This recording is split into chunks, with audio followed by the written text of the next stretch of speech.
Hello people, I'm TheRealComicBookGamer, and today I'm going to be talking about PewDiePie's video on why he doesn't like the Marvel movies and believes they're all the same and a lot of other things. So, in one of his videos, he just kind of memed on the Marvel movies saying they're all the same, doesn't get why people liked them, and then got a lot of backlash for that. So he decided to make a full-on video explaining his thoughts on why he does not like the Marvel movies, and he doesn't just mean MCUs, he means all the Marvel movies, because he brought in the Fox Marvel movies and Sony Marvel movies, so he doesn't just mean MCU, he means all of them. So, first off, I just want to preface this by saying that I like PewDiePie. Ever since he sort of did the whole, talking about happiness on YouTube, where he didn't want to fake anything anymore, and he decided to just do whatever he wanted. Ever since then, I've really liked PewDiePie. I think his content's funny. I think he's a pretty cool guy, and so, yeah, I have nothing against PewDiePie, and of course, it's just a difference of opinion here with his thoughts on the Marvel movies, because I really like the Marvel movies for the most part, but I can see where he's coming from here. So I just wanted to sort of like deep dive into this video and just like give my thoughts on it and talk about things and sort of like maybe refute some points. So yeah, without further ado, let's get into it. His first point is oversaturation, talking about how they just keep going with all these superheroes no matter what. My first argument was oversaturation. I don't know how anyone can really defend this point, but I'll go through it anyway. We have Iron Man, you have the Hulk, Iron Man again. So as you saw, his first point is oversaturation, which I can understand, but at the same time, you can't really blame the studios because, of course, yes, they keep making these movies and it gets annoying, but at the same time, it makes sense because they keep making money, so they're going to keep making them, and you gotta blame the market on that one because that's how it goes with these movies. They'll stop making these when people stop going to see them. It's like westerns back in the day, they used to make them all the time, turn them out because tons of people would go see them. Then people stopped going to see them, so they've stopped making them as much. Now you don't get westerns that much, you get like maybe a couple a year if you're lucky. Say superhero movies, you get tons all the time because they make money, and that's what these studios are there to do. It's like when PewDiePie himself makes a you laugh you lose video. He's made a ton of them. They're all pretty much the same, but they're entertaining, they're fun videos, people like them, they bring in views, so of course he's going to keep making them. So it makes sense for Marvel or whoever is behind the whatever comic book movie to keep making these movies. Sony, Fox, or Disney, it makes sense for them to keep making movies. I can agree that it's definitely oversaturated, but it makes sense to me. And once you watch 1, 2, 3, 4, 5, 6, you sort of get that they're all the same movie packaged differently. They all follow the same story and concept at the end of the day. Sure, Deadpool is a very different superhero than Spider-Man, but at the end of the day, all these films can be summarized as superhero has superpowers, supervillain has superpowers, superhero wants peace, supervillain wants destruction. They fight, and superhero wins. Hooray! Please direct me to any one of these 30 movies that doesn't follow this format. Okay, I can do that. Deadpool. You mentioned Deadpool, how Deadpool is a different superhero from Spider-Man. Well, in his movie, it's nothing like what you described. Deadpool is not there to fight for peace, and Ajax is not there to fight for destruction. Deadpool is just doing his own thing, and then finds out he has cancer and decides to go and do the one thing that might actually help him. So he goes to that like experimental research clinic, gets completely screwed over by that guy, and then from then on it's sort of a revenge/romance film. It's not like the typical comic book movie. From then on he tries to get Ajax to fix him, but that doesn't work at all, and so then Ajax goes and kidnaps his girlfriend, and he goes and he saves her. And so it's not that type of movie where Deadpool is the good guy fighting for peace and the little man, and Ajax is just trying to destroy the world or take over the world. No, they're both just guys doing their own thing that like their paths crossed, and that's the type of movie it is. And that's what I actually praised Deadpool for when it came out, was the fact that it wasn't like a lot of superhero movies to where most of them are, oh, big blue light shooting into the sky, villain trying to take over or destroy the world, hero has to stop him. No, Deadpool was a much more personal story, and it was a lot different than any comic book movie, so that's one there. And then you also have another comic movie that's different, which is Logan, that just came out last year. In Logan, he's not being a hero trying to fight the good fight or anything, and the villains aren't these guys trying to take over the world or anything, really. They're just doing their job with these young mutants. They're doing their job, and you have Logan that's doing his thing where he's trying to take care of Professor X. He's trying to get on that boat and he's trying to take care of him, and then Logan gets caught in the middle because that lady comes up and is like, please help me with Laura, and she tells him everything. And then it's a it's sort of a road movie a bit. It's a lot like a modern day Western. It's sort of like a comic book movie meets a modern day Western, and they go on this road trip and running from these guys trying to get to the border. Logan ends up sacrificing his life to save Laura and the kids. And so I'd say that's definitely not like your typical comic book movie. There's no like good guys fighting for peace, bad guys being a bad guy trying to take over the world. There's none of that in this movie. It's just the bad guys trying to get these kids back and the good guys protecting them, and ends up sacrificing his life, which again doesn't happen very much because he does mention in here how it's always just the good guys standing up looking heroic at the end. No, that's not a shot in this movie. At the end, Logan is dead and buried in a grave, and that's like the end of the movie, is the kids running away after his burial to cross the border. So that's it. You know, at the end of the movie where the villain is fighting the superhero and there's this moment of suspense where you feel like, oh shit, I really want the superhero to win. But then you know, oh, the movie's about to wrap up any minute now because he's about to fight back and the superhero will win, and there will be a happy shot where everyone is just happy in the end. At the end, it just removes any form of joy of suspense because they are so painfully predictable. If at least one of these movies went on a different path, at least I would think, okay, maybe this one will be different, but it's all the same every single time. I can kind of agree with that. Like, that was part of my problem with the ending of Civil War. I loved Civil War, but at the end, it's great the way the conflict ends for the first ending of it, where after Bucky, Cap, and Tony fight, I love that part where he's like, that's not your shield, and he gives him the shield back, and like, you can tell there's a lot of animosity there. They're not friends. It's a good ending, and some of Cap's friends are still in jail, and everything's like all scattered, and it's like, holy crap, I didn't see this coming, that they were actually going to do this serious ending. But then Cap goes, and he rescues all his friends. He gives Tony a phone to be like, hey man, we're cool, call me whenever you need me, and it just kind of wraps it up too much in a tight little bow, and it's just like, oh yeah, all those things that happen in this movie, no consequences, pretty much everything's just fine. It's that where they're just not talking for a bit, but whenever they need them, you can call them. I hated that. But then again, there are also other comic movies that don't do that, like X-Men First Class. At the end of X-Men First Class, Magneto and Xavier are the heroes, and they had their team of young mutants, and they're going and they're taking out Sebastian Shaw, who's the villain. When they're fighting him, they finally get the upper hand to where they get his helmet off so Xavier can freeze him. And when he does that, Magneto's giving him a speech about how he's going to kill him, and Xavier's pleading with him to please not do it, because again, they're supposed to be heroes, and this is kind of like an execution style murder that he's about to do. So he takes a coin and he slowly puts it through his forehead and out the back of his head, kills him, takes his helmet so Xavier can't control him, becomes the villain, and recruits half of the young mutants that they took with them. So, well, that was definitely different than most comic movies, considering one of the heroes killed the main villain and became the villain and recruited some of the other heroes. I'd say that was definitely different than most, and say like Justice League, where they're all sitting there looking heroic at the end. But one thing that I personally don't enjoy about this Marvel movie specifically is that they rely so heavily on special effects. I can kind of understand, but at the same time, it's like, what else do you want them to do when you have the Hulk fighting aliens? Like, you can't. I could see them maybe going for some more practical stuff at certain areas, but for the most part, it's understandable. And as long as it's good CGI, it doesn't bother me. I never got that complaint. Like, when it's bad CGI, I can understand. But when it's like Thanos, look at Thanos. That dude looks perfect. Like, the CGI on that is just insanely good. He looks amazing. That was one of my big things I loved about Infinity War, was the CGI. Almost all the CGI was perfect, besides there were some scenes where like people were in Iron Man suits and it was just their bare head without the helmet, and that looked a little weird. Besides that, CGI looked great. And I do agree that some, like in the past year, we had some really rough CGI at some parts, like Ragnarok, Wonder Woman, and Justice League all had some really rough sections of CGI, which is why I was surprised at how good the CGI in Infinity War was. Oh, and also Black Panther.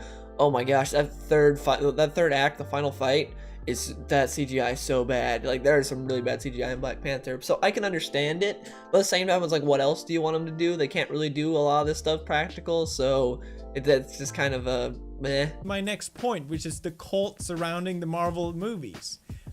It's freaky. Then he talks about the Marvel cult, talking about how there are people that sort of worship the actors that play them and are a little bit too into everything and like cry at every little trailer or whatever. So I can sort of see where he's coming from here also. Like, I agree that Stan Twitter is really creepy and weird. Just look at Stucky stuff. That is just the weirdest. There's a lot of weird stuff there with Stan Twitter. I can agree there. And also, the whole like crying over trailers in the movie is just personal. Because for me, it takes a lot to get me emotional. Not really much in a movie is gonna make me cry or anything like that. It generally doesn't happen, but there are some people that are very emotional, so any little thing, you do something to their favorite character, they're gonna start bawling their eyes out. I don't know, that's just how it is. That's more people than it is like, oh, just the Marvel cult of things. It's just anything, any fandom, like any type of movie, as long as that person is very emotional and it does something to invoke emotion, they'll cry.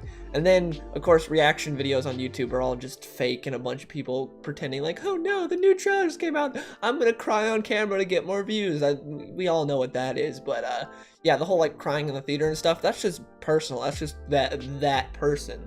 That's how they are. There are some people that are way more emotional than others, and to people that aren't very emotional, it doesn't make sense. Like for me, I see someone crying out Infinity War, I'm like, okay, I don't really understand it, but that's you, good for you. Doesn't really bother me. It's just, that's just not something I do. Moving on to my next point, which I brought up in my original video, which is we need to stop fetishizing the idea of idolizing superheroes. I genuinely think it's damaging. And I said this because they're not real, and everyone just completely jumped on me saying, well, Felix, anime isn't real, so what's your... My point wasn't that it wasn't real. My point is that they have superpowers, right? It's not achievable to have superpowers. You're idolizing something that's impossible. You're idolizing a personal trait that just has been given to them most of the times for free. If you want to bring up anime again, then at least Naruto worked hard to get his powers, to become who he is. He didn't just get superpowers by biting off a goddamn spider. So at this point, I think he kind of like didn't understand what he was talking about that much here, because no one aspires to have the powers of superheroes. At least I don't. I mean, I'd love to, but that's not something that people are like, if I work really hard, maybe I'll have Superman's powers or an Iron Man suit. No one's really thinking that, but I more aspire to be like these heroes, and one of the ways is, well, Superman, for instance, in Action Comics 1000 just had a story where he got trapped in the time stream by Vandal Savage, and Vandal Savage like gives him this big speech talking about how he's trapped there, he's never gonna get out, and he's never gonna be able to stop him. And Superman just goes through years in the time stream, just constantly just stuck, and he keeps fighting, keeps going, never gives up, no matter what, and he eventually gets out and defeats Vandal Savage. Now, obviously, I'm never gonna be stuck in the time stream, but I can see a parallel there to never letting your crappy situation, like circumstances, dictate your actions. That's the parallel I see there. Like, don't let the situation, no matter how crappy it is that you're stuck in, dictate your actions. Like, I see that story there, and I really like that. I think that can be applied to like everyday life. No matter what crappy thing's going on, don't let it dictate your actions. Don't let it make you act different or worse or be a worse person. And so I like that story. Again, I'm never being trapped in a time stream by Vandal Savage, but I can see the parallel there where I can apply that to real life and aspire to be like that and never give up. Another way I relate to Superman, which I've talked about a lot in the past, is at the end of Superman Brainiac, where Superman's father dies from a heart attack. Jonathan Kent dies from a heart attack. Superman is very sad about it, can't do anything, because there's no bad guy that did it. There's no bad guy to really put on trial or punch out or kill or anything. There's nothing. It's just he had a heart attack, Superman couldn't stop it, now Superman has to deal with it and grieve and have to deal with it like everyone else. And I really like seeing that, and that was something that really helped me because my mom died from cancer, so I saw that my favorite hero Superman go through that, and that definitely helps a lot, seeing your favorite superhero go through something similar to you. And that definitely helped me, and I really even like got closer with the character of Superman, because I really look up to Superman, and that definitely helped and was a big aspect of it, seeing him go through the same similar tragedy that I was, because when she died from cancer, there's nothing to blame there. It's just there's nothing you can do. Same with Superman. He's got all these powers and everything, but it doesn't matter when his dad dies from a heart attack, because there's nothing he can do. And then he talks about how heroes are just given their powers and they don't work for it like Naruto worked for it. Well, that's not true at all. Iron Fist had to train for years and kill a freaking dragon to get his powers, so yeah, he wasn't exactly given the Iron Fist powers. He had to train for years, then go and fight and kill a dragon. to get the Iron Fist powers. And of course you have people like Green Arrow, who was stranded on an island and had to survive by just going around and becoming a warrior and becoming good with the bow and arrow, and so that wasn't exactly given to him. And then you have, if you want to go with the movies, Iron Man was trapped in a cave, well, was captured by terrorists, trapped in the cave, forced to make weapons for them, ended up making the ultimate weapon for himself, his Iron Man suit. That's all him, that's all his genius intellect, that's not anything that was given to him. That's all him hard working for it. So that part I didn't really get. Like, tons of heroes work for what they have. It's just heroes differ. But Marvel just are so shallow. They all just rely on looking cool and having quirky and dumb jokes everywhere, and never giving you something actually of substance. Which I can kind of agree on, because a lot of them definitely do. I've even talked about this a lot in the past, where most of the Marvel movies feel the same. Well, MCU movies, not going to talk about the Fox movies here. Most of the MCU movies feel the same, but aside from like Iron Man 1, Incredible Hulk, the Russo brothers movies, besides those movies, I'd say most of the rest of the Marvel movies all feel like they could have been directed by the same guy. There's no like flair there or anything unique. They pretty much all feel very similar, so I can agree with him there. But saying there's no substance isn't true, because there are some movies that have substance. For instance, Civil War. Civil War tackles the question of collateral damage and do the needs of the many outweigh the needs of the few. There's even a great scene in there like this.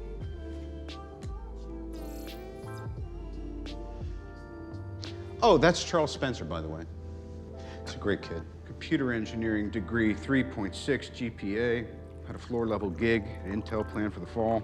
But first, he wanted to put a few miles on his soul before he parked it behind a desk, see the world, maybe be of service. Charlie didn't want to go to Vegas or Fort Lauderdale, which is what I would do. He didn't go to Paris or Amsterdam, which sounds fun.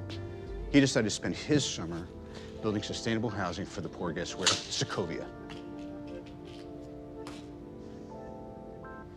He wanted to make a difference, I suppose. I mean, we won't know because we dropped the building on him while we were kicking ass.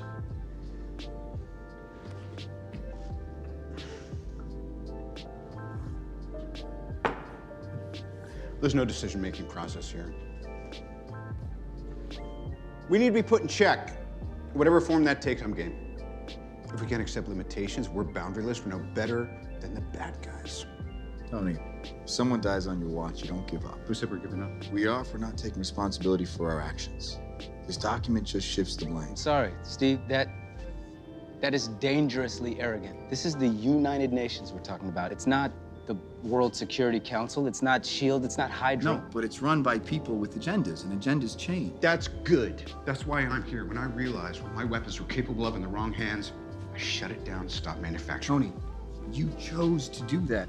If we sign this, we surrender our right to choose.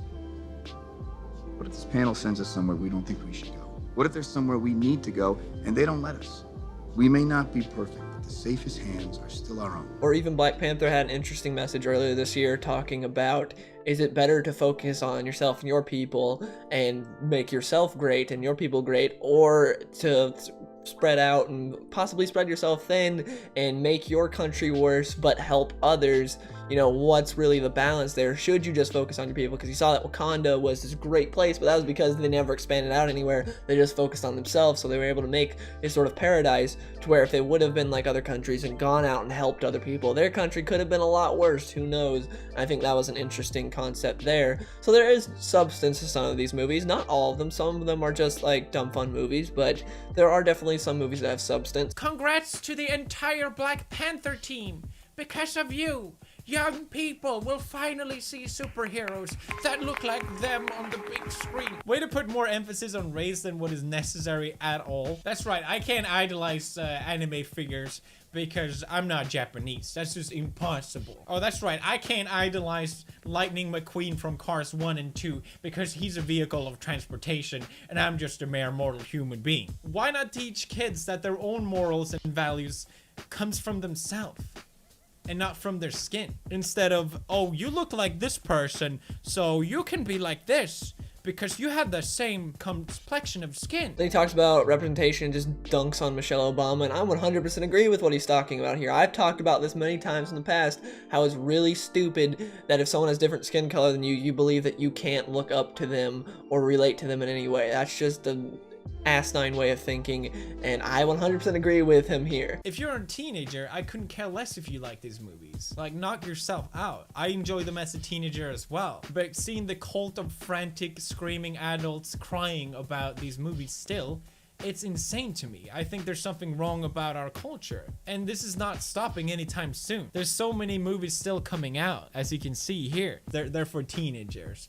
But for some reason, it's still allowed for grown men to enjoy and cry about these films being interesting. This point I don't really get. I don't get the whole age limit on liking something, on seeing something there, because I feel like for Civil War, I've used as an example a lot in this video. I'm gonna use it again.